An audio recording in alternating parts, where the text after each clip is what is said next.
tear gas and clashes in Rio. Amid anti-corruption protests outside the Olympic events, Brazil's interim president is booed while delivering his speech at the opening celebrations.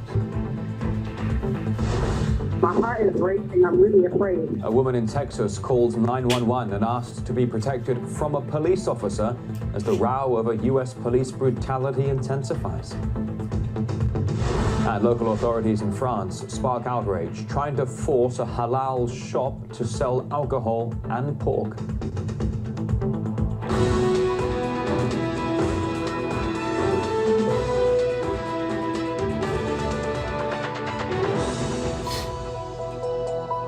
Saturday morning here in Moscow. Thanks for joining us. It's RT International. Heavy clashes and street demonstrations have marred the opening celebrations of the Rio Olympics.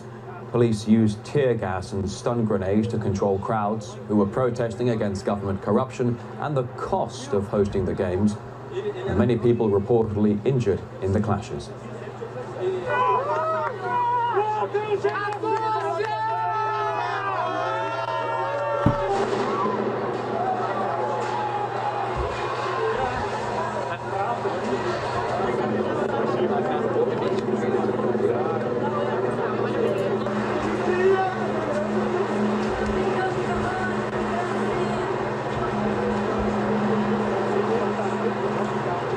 Michel Temer, Brazil's interim president, was booed while delivering a speech inside Rio's iconic Maracanã Stadium at the opening ceremony.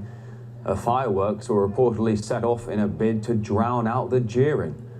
Earlier, Mr. Temer said he was prepared to face angry crowds at the Olympics. At the Maracanã, they even boo the moment of silence. I have to carry out my institutional duty. The Brazilian city of Sao Paulo has also witnessed protests, again directed at interim President Michel Temer and the cost of the Olympics.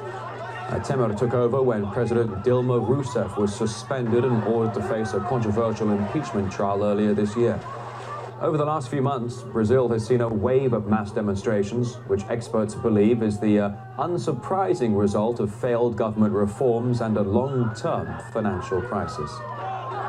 There is a huge mass movement which people are very angry because the interim government, using the temporary position that it has used this position in order to reverse all the social programs. Many of the gains that people made in terms of pension, social security programs, programs to eradicate poverty, thousands and thousands that are losing their jobs. No wonder they're so unhappy. And that's why they're going to use the Olympics. I think the government is going to have a very, very difficult time during these Olympics.